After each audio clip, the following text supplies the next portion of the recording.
Kwenye safari ya mafanikio mzee, kuna vitu vinahitajika. Mojawapo ni support, yani kushikwa mkono. Unaambiwa hata wewe tajiri vipi, lazima utajiri watu wa kutumia hela zako. Yani ina maana kwamba huwezi kufanikiwa bila kuwa na watu karibu yako. Hakuna mtu aliyefanikiwa mwenyewe. Na hiyo ni moja kati ya kauli ambazo napenda kuzitumia kwenye haso zangu kwa asilimia kubwa. Bwana, ukimuona hapa blaza MC Brown ni moja kati ya mablaza ambao anatuwakilisha vema sana kwenye swala la entertainment. Na moja kati ya kauli zake pia amesema hilo kwamba huwezi kufanikiwa bila kushikwa mkono. Tuko na sio mbaya. Hii kauli ina maana gani?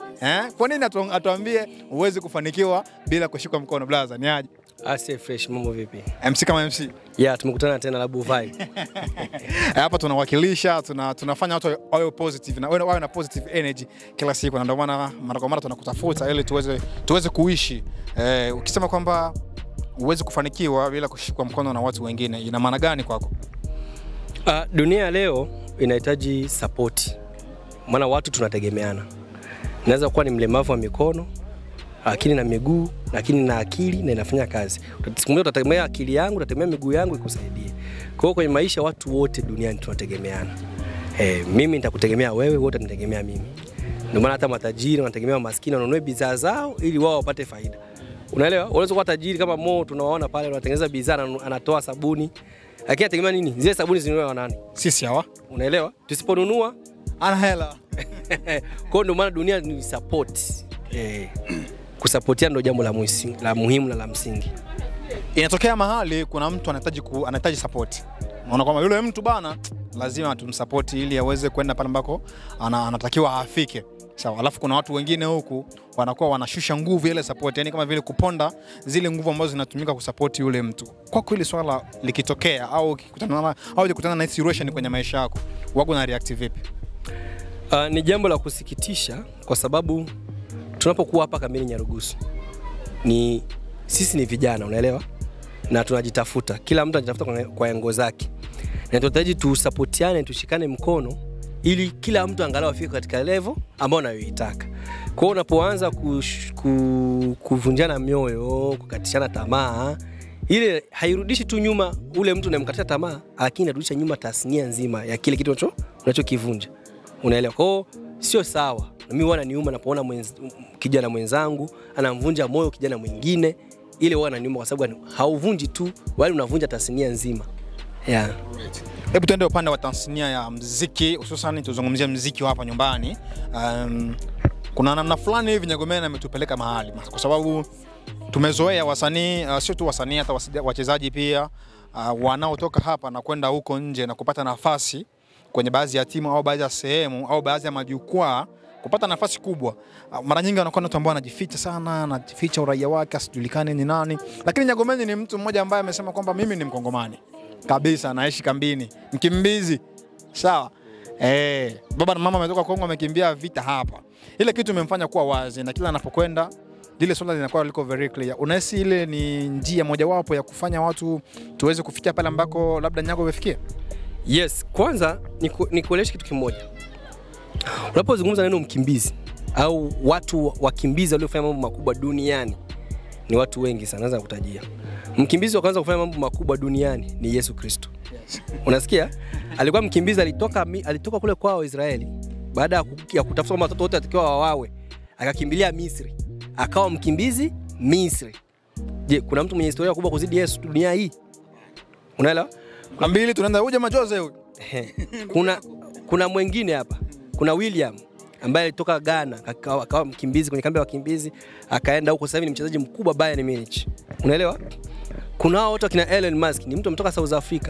Unaelewa? Baada ya zile fujo nini, wazazi wake akakimbia akaenda Marekani na sasa hivi ni tajiri namba 1 duniani. Kwa hiyo ukimbizi sio kidonda. Unajua tunaweza kuwa wanyonge sana wakimbizi. Unaelewa? Na kitu anachokifanya Nyago anapofeel proud na ukimbizi wake sio kosa, kwa sababu wako watu wengi ambao wamefanya makubwa, na ukiwacha kwamba ni wakimbizi, kwa wachezaji wa mpira wako kibao wamefanya hivyo. Labda kwenye engo ya muziki ndio sijawahi kupata historia ya mkimbizi mwanamuziki ambaye alifanya mambo makubwa, lakini najua wapo tu. Na anachokifanya Nyago kuwa proud na ukimbizi wake sio manufaa tu kwa upande wake, ila ni manufaa kwa vijana wote wapambanaji ambao wako Kamili Nyarugusu. Kwa sababu utaona hii Nyarugusu ni nini? mwe na vipaji vingi, unaelewa?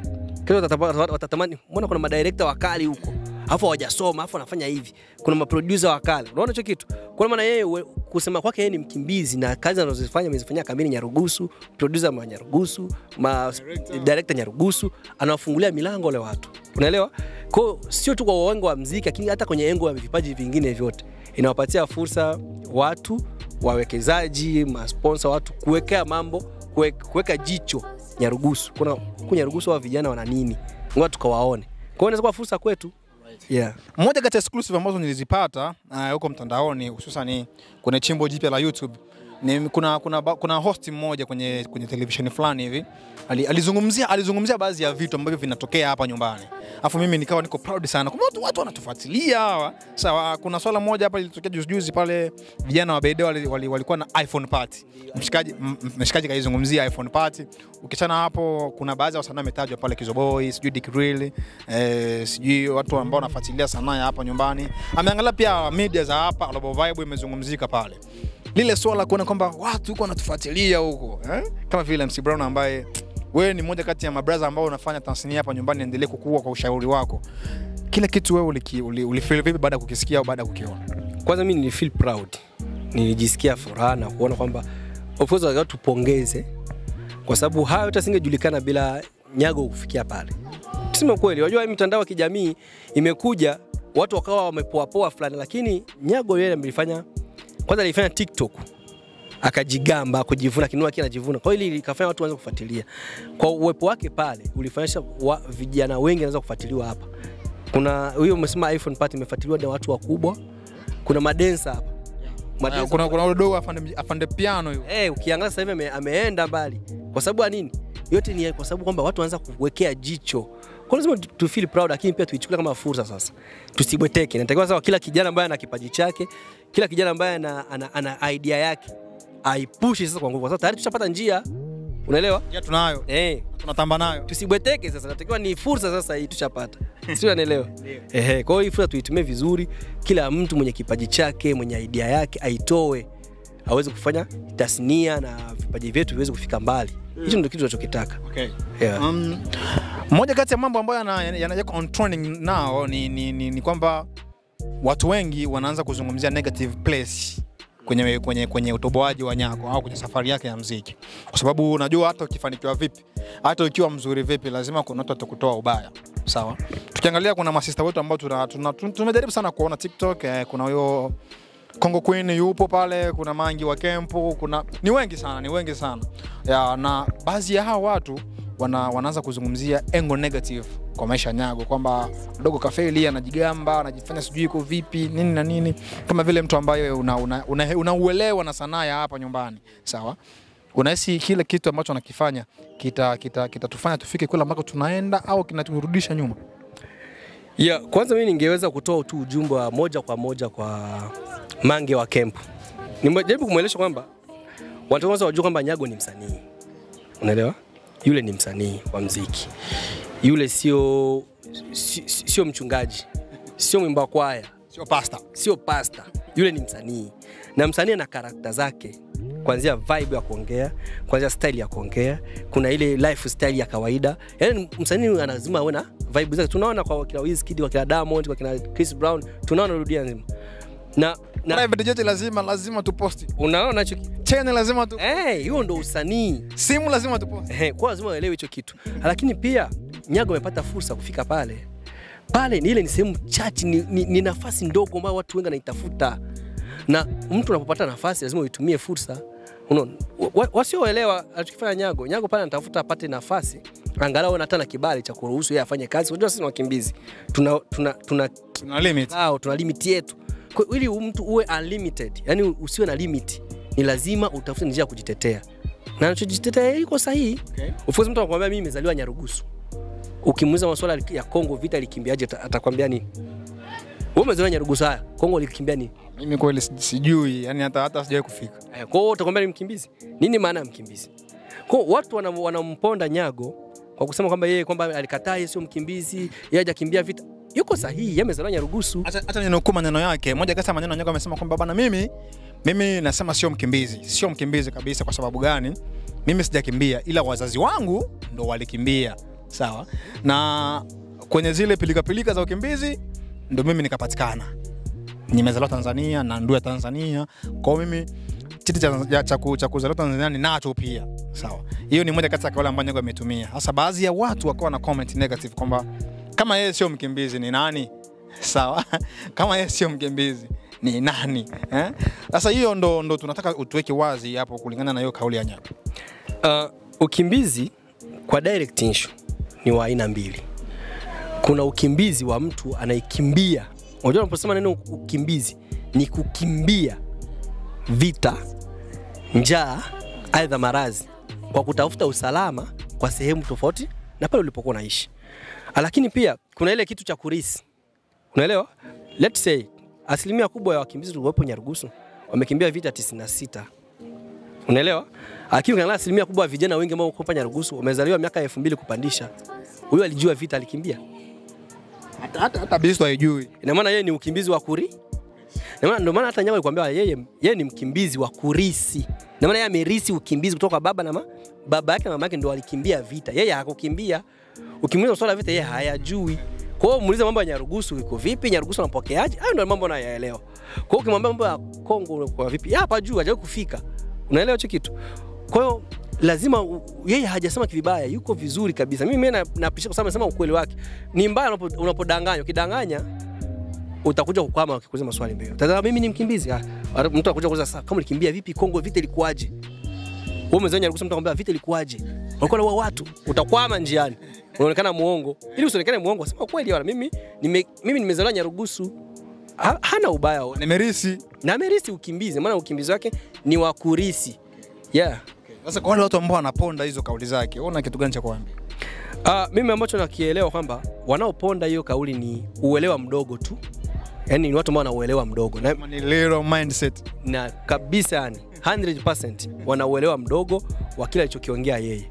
Na pale anachokifanya yeye pale anatafuta nafasi ili angalau awekewe, yani awe limited wa kufanya kazi zake. Anajitengenezea engo ambayo itakayomruhusu yeye hata akiwa anatembea kufanya mambo yake ya kimuziki na shughuli zingine isiwe limit.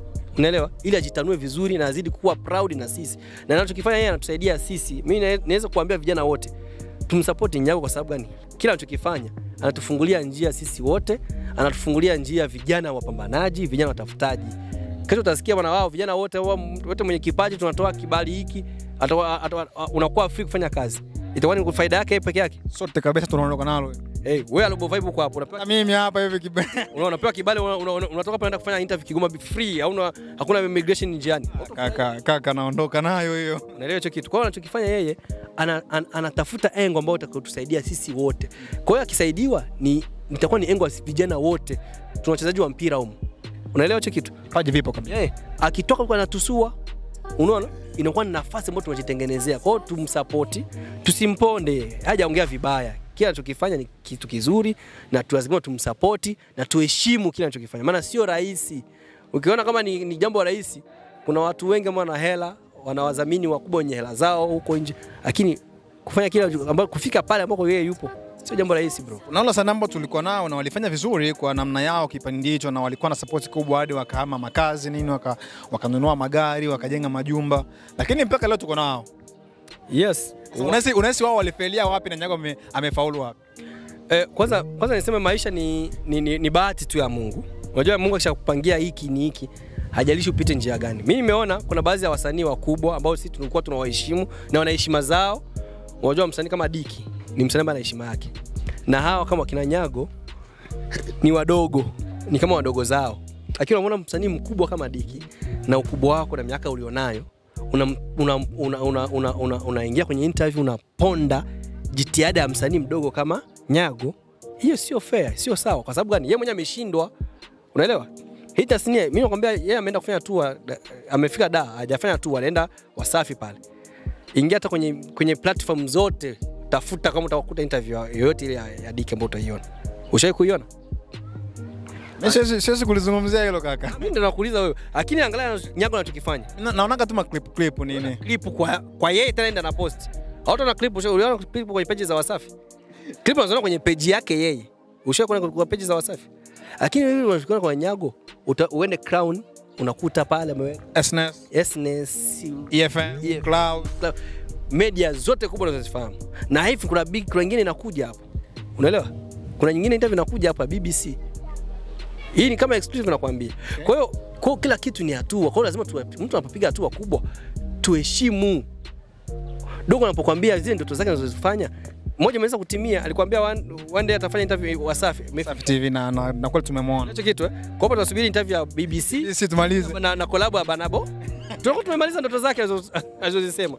Kwa hiyo tusubiri, kwa kila kitu ni hatua. Na tuwe na proud ya kile anachokifanya. Mimi mshauri tu Diki.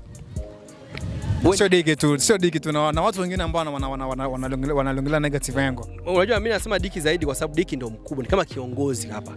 Unaelewa? Ukichukua Kizoboi sawa ni vijana wenzia, underground ya. Ni wote ni vijana wenzia. Kwa hiyo wao kidogo wanaweza kataniana, hiyo ina shida. Lakini kama Diki yeye ni kama brother. Lazima atafute namna gani ya kuwashauri vijana wazidi kufika mbali. Kwa sababu anasema hapana bro, kama mimi nilifelia hapa. Unaona mimi nilifelia hapa. Kuna wewe usije ukafelia hapa. Hebu pita njia hii ili wewe uvuke. Kama mimi ningepitia huku na mimi ningetusua. Lakini kuliko kuonyesha vijana njia, yeye ndiye anazidi kuwaponda. Na wakati yeye mwenyewe hajawahi kufanya kitu taiki. Leo tumeona kuna ngoma mpya ametoa hapa na Chino Wanamani. Ukiingia YouTube sasa hivi, ngoma inaenda hivi. Okay.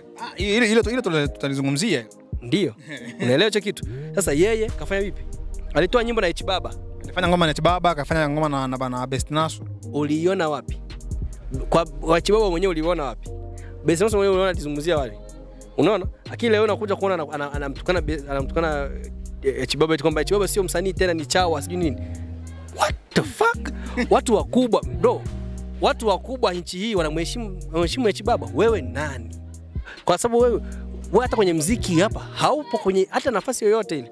Leo hii Madi unaona post aliandika Madi nilisoma kabisa ile podcast yake alivyopost niliona. Anaomba kwamba Basata imrecognize Nyago kama msanii wapi? Wa Tanzania. Na impe nafasi. Basata ndo baraza la sanaa Tanzania. Kwa hiyo na ile kauli sio kauli ya kwamba aliitoa bure. Na ameifanyia kazi kwa sababu Nyagomeni sasa hivi kwa Madi. Na Madi kote amempeleka. Na maana hadi Basata wanajua kama Nyagomeni ni msanii. Unaona? Kwa Diki nini? Sababu hadi uingia on training pale kuna vigezo, yani kuna vitu unaombwa useti kule kwenye YouTube ili uingia on training na lazima Basata ihusike. Ndio. Sio easy. Na ndio nakwambia kila kitu kinachotokea hapo sio easy. Unaona mwenzio ametrend Tanzania. Kwa hiyo tunasema anaonga hela sijui nini. Bro, kama uwezi kuanga zile media zote. Kama ni hela kuonga, kuna watu ambao wana wadhamini wakubwa, wana nafasi kubwa lakini walishindwa kuonga hizo hela. Mwisho siku wengine waliliwa hela hapo tunawaona. Mimi nakwambia tu ni siri tu tunaziweka lakini tunaona kwa sababu mtu anakula hela. Moja kati ya issue ambazo ziliweza kusanuliwa huko nyuma ni kwamba kuna msanii alidhulumiwa milioni 10 kufanya ngoma na Patora King wa Nigeria. Sijui kama ulipata ile. Yo man damn. Yo nilipata lakini ile tu mimi nilichukua kama ni drama tu za hapa na pale za Wasafi. Sikike tunaongea. Lakini sio we bro. Hebu tumalize na hili hapa. Jana nilivyoamka tu tuseme ni leo sasa asubuhi baada ya kuamka pale nimekuta history out audio mark ya Nyagomeni na Chino Wanamani. Sijui kama ushaipata. Nishaipata na mpaka sasa hivi ukiingia YouTube unaikuta pale ipo. Ngoja nikuonyeshe hapa. Ukiingia YouTube mimi naamini. Tayari unakuta hiyo hapo history. Unaona? More than 4.5k. Okay. Unaona YouTube hii hapa tayari. Ukiingia audio mark inaondoka, ukiingia Boomplay inaondoka na yenyewe pia. Umeshasikia ngoma mwanzo mwisho? Yes, nimeshaisikia. Una keep cha comment hapo.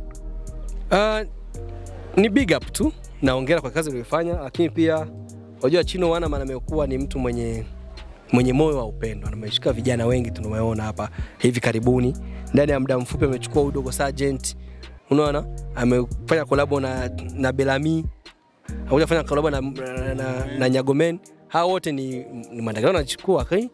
Lazima tushukuru kwamba anachokifanya Chino ni kikubwa na tuseme ni heshima aliyotupatia, ni blessing. Mimi siamini kama Nyago anaela kumlipa Chino tufanye project hapana. Ile tu blessing nini mambo yanaenda. Mimi ngoma kali au hakubana, ameimba vizuri wote na nyimbo inaeleweka vizuri, ni historia yake kama nilivyosema, ni historia, ameweka historia. Of course na itaendelea kuandikwa historia. Unaelewa? Yeah. Alright, maybe tukamilishe hili hapa na neno moja kwa watu ambao wana support muziki hapa nyumbani, pia neno moja kwa mdogo wako Nyago Man. Yes. Neno moja mwanzo nasema kwamba Nyago, endelea kupambana. Unatuwakilisha, na hii haufanyi kwa ajili yako, unafanya kwa ajili ya vijana wote ambao ni wapambanaji hapa kambini Nyarugusu. Lakini pia nizidi kuwaomba wa ndugu zangu wengine ambao yote ule ambao kama unahisi unaweza kuwa na support yoyote kwa Nyago au kwa msanii yoyote ambao unamjua hapa. Tuna wasanii wengi, tuna Kizoboi, akina Follow nani. Kama unahisi una support yoyote, hebu ifanye hao vijana wetu wazidi kufika mbali. Nishukuru pia Nelly wangu, Nelly bro, respect sana.